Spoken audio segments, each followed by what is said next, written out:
நான் தமிழன் தொலைக்காட்சியில் வேலை செஞ்சுட்டு இருக்கும்போது நான் வந்து கிராஃபிக் டிசைனராக வந்து நான் ஜாயின் பண்ணி வேலை செஞ்சுட்டு இருந்தேன். அப்போ செங்கோட்டையன் அப்படிங்கிறவர் வந்து எனக்கு ரொம்ப அறிமுகமான ஒரு நண்பராக இருந்தார். என்னென்னா அவர் வந்து ஒரு நிகழ்ச்சி தயாரிப்பாளராக இருந்தார். நான் டைட்டில் டிசைனிங்லாம் பண்ணது மூலமாக அவருக்கு நிறைய டைட்டில்லாம் நான் பண்ணி கொடுத்துருக்கேன். அப்போது நான் தமிழன் தொலைக்காட்சியிலேருந்து மக்கள் தொலைக்காட்சிக்கு வந்து நான் வேலை செஞ்சுக்கிட்டு இருந்த சமயத்தில் அவர் தனிப்பட்ட முறையிலே வந்து சில டிசைன்லாம் பண்ணிட்டு போவார். அதன் அடிப்படையில் வந்து ஒரு டிவிடியில் சில புகைப்படங்கள்லாம் எடுத்துகிட்டு வந்திருந்தார். அதில் அண்ணன் சீமான் இருக்கிற புகைப்படம், தலைவர் பிரபாகரன் வந்து மற்ற தலைவர்களோடு இருக்கக்கூடிய புகைப்படம்லாம் எடுத்துகிட்டு வந்து என்கிட்ட இவங்க 2 பேரும் பக்கத்தில் இருக்கிற மாதிரி வேணும்னு சொல்லி என்கிட்ட அதை எடிட் பண்ணி கொடுக்கணும்னு சொல்லி கேட்டிருந்தார். அப்போது நான் வந்து இது எதுக்காக பண்ணுறீங்க அப்படின்னு கேட்கும்பொழுது அவருக்கு நாங்கள் கிஃப்ட் கொடுக்க போகிறோம், அவருக்கு சர்ப்ரைஸாக இருக்கும். ஏன்னா அவர் பிரபாகரன்னா அவனுக்கு ரொம்ப பிடிக்கும். அதனால் அவருக்கு வந்து ஒரு வீட்டில் ஃப்ரேம் போட்டு மாட்டுற மாதிரியான ஒரு இதுக்கு தேவைப்படுது அப்படின்னு சொல்லி அவர் கேட்டிருந்தார்.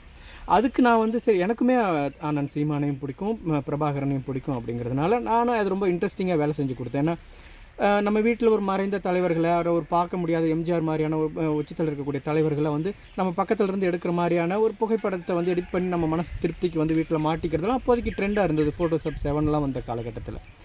அப்போ வந்து சரி நானும் அந்த அடிப்படையில் அதை வந்து அவருக்கு பண்ணி கொடுத்தேன். அது வந்து காலப்போக்கில் வேறு செய்திகளோட அவர் வந்து பத்திரிகைகளில் செய்திகள்லாம் வர ஆரம்பிக்கும் பொழுது அது எனக்கு கொஞ்சம் ஒரு மாதிரி சங்கடமாக தான் இருந்தது. நம்ம வீட்டில் ஃப்ரேம் போட்டு மாட்டுறேன்னு சொன்னாங்க, ஆனால் அது வந்து வேறு மாதிரியான செய்திகளோடு வருது அப்படின்ட்டு. அப்போ நான் செங்கோட்டையன்கிட்ட கேட்கும்போது பரவாயில்லடா, நமக்கு வந்து ஒரு தலைவர் உருவாகியிருக்காரு, இந்த புகைப்படம் அதுக்கு பயன்பட்டுருக்கு, ஈழத்தில் தலைவர் இருக்காரா இல்லையான்னு தெரியாத சூழலில் இன்றைக்கி நமக்கு வழிநடத்துறதுக்கு ஒரு ஒற்றை தலைமையில் இயங்குறதுக்கு நமக்கு ஒரு தலைவர் கிடச்சிருக்காருன்னு சொல்லும்போது எனக்குமே அண்ணன் சீமானோட இடி முழக்கம்லாம் நான் வந்து தமிழன் தொலைக்காட்சியில் எடிட் பண்ணிகிட்டு இருந்தேன். அப்போ எனக்கு அவர் மேலே ஒரு நல்ல மதிப்பு இருக்குது அப்படிங்கிறதுனால சரி அவருக்கு அது பயன்படுத்தும் அப்படிங்கிற ஒரு அடிப்படையில் இருந்தது. ஆனால் காலப்போக்கில் தலைவர் பிரபாகரனை பற்றி ரொம்ப தரக்குறைவான உண்மைக்கு புறம்பான செய்திகளில் சொல்லி உலக அரங்கில் பிரபாகரன் மேலே இருந்த பிம்பம், பிரபாகரனுங்கிற பேரை சொன்னாலே ஒரு நெருப்பு மாதிரி இருந்த ஒரு தன்மையை ரொம்ப செதைச்சு யுத்தத்தில் வந்து மக்கள் செத்துக்கிட்டு இருக்கும் பொழுது, வீரர்கள் அங்கே வந்து போராடி உயிரிழந்துக்கிட்டு இருக்கும் பொழுது இவர் வந்து இவரை கூப்பிட்டு போய் கறி விருந்து வச்சார், ஆமக்கறி வச்சார், பன்றியை சுட்டார், இராணுவ கட்டுப்பாட்டையெல்லாம் தளர்த்திட்டு எனக்காக பன்றி மானெல்லாம் சுட்டு கொடுத்தாருன்னெலாம் சொல்லி அந்த ஈழத்தின் மீது இருந்த அந்த இராணுவத்தின் மீது இருந்த தலைவர் பிரபாகரன் மீது இருந்த ஒட்டுமொத்த பிம்பத்தையும் செதைச்சி அவர் ஏதோ ஒரு புரோட்டா மாஸ்டர் மாதிரி மாற்றினதுலாம் ரொம்ப கஷ்டமாக தான் இருந்துச்சு. தொடர்ந்து சரி இதோட அவர் சரியாயிடுவார் அப்படின்னு நினச்சிக்கிட்டே இருக்கும்பொழுது அங்கே ஈழத்தில் இருந்த பிரச்சனைகள் மாதிரி அடுத்து தமிழ்நாட்டிலையும் ஒரு கை வைக்க ஆரம்பித்தார். என்னை பொறுத்த வரைக்கும் தமிழர்களுக்காரன்னா தலைவர் பிரபாகரனும் தந்தை பெரியாரும் தான்.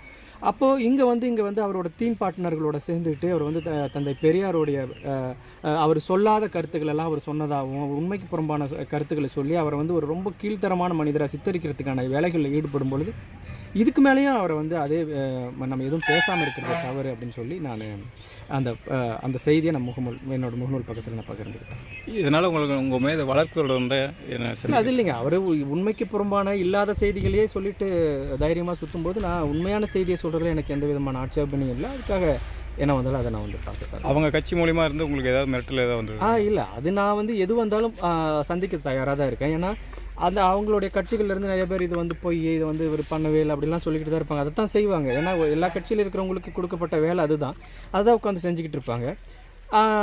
அது நான் அப்புறம் திரும்ப அவர் சந்திச்சாரா இல்லையா அப்படிங்கிறத பற்றிலாம் நான் சொல்ல வரவே இல்லை. அவர் திரும்ப போயிருக்கலாம், இவங்க இதெல்லாம் சொல்கிற மாதிரி 3 நிமிஷம் சந்திச்சிருக்கலாம், அல்லது 30 நிமிஷம் சந்திச்சிருக்கலாம், இல்லை 3 நாள் சந்திச்சிருக்கலாம். அதை பற்றி நான் சொல்ல வரவே இல்லை.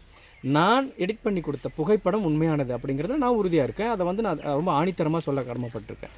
அது தொடர்ந்து அவர் வந்து உண்மைக்கு புறம்பான செய்திகளை சொல்லிக்கிட்டே இருக்கிறதுனால அதை இப்போ இந்த நேரத்தில் நான் சொல்ல வேண்டியதாக இருக்குது.